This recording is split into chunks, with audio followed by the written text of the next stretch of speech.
I'm Nick Nesbitt, and I'm CEO of Kencall, and we are one of the first, or probably the first, international outsourcing BPO company in East Africa.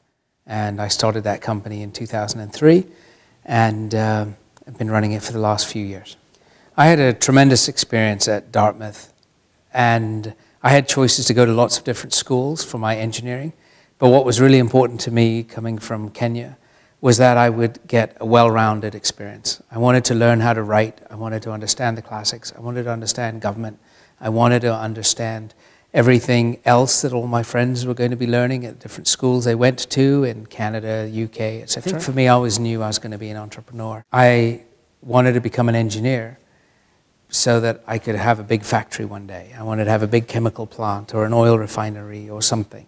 So I was really fascinated with engineering from that standpoint, that created big structures and that hired hundreds and hundreds and hundreds of people. There was one aha moment at Thayer School.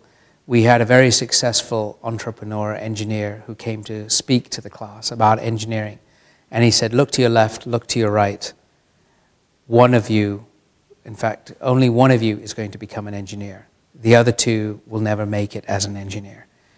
And that was really disheartening to me. But then he went on to say, and that's okay.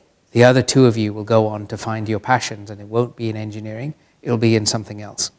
And as a student, I was a good engineer, but let me just say, I wasn't the top of the class. And it really bothered me to be around such smart, intelligent, well-driven people and not always be at the top of the list.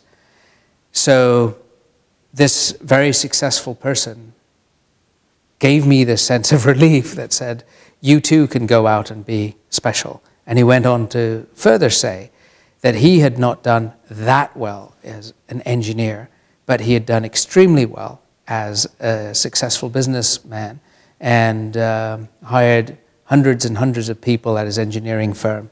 And so I think that was a moment when I realized we each have our own path, and it's up to us to find our passion and take the learnings that we were getting at the Thayer School and go out and turn them into what we as individuals really want to create for ourselves. And it's okay to be different.